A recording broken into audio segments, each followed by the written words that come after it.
Paint filling machines are mainly a small category of filling machines.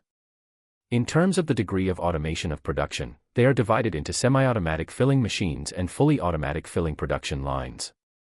In terms of the nature of the filling materials, they are divided into explosion-proof filling machines and ordinary filling machines. Filling method: ordinary submersible filling and lifting submersible filling.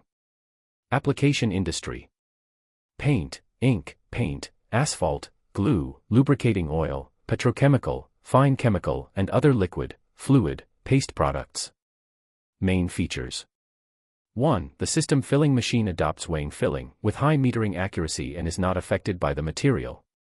2. The feeding valve composed of fast addition and slow addition can not only increase the filling speed but also improve the filling accuracy. 3. The metering range is large and the metering error is small.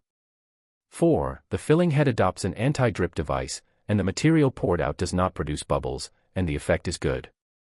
5. Automatically control the material feeding, equipped with pneumatic clamping cover and pneumatic pressure plate device.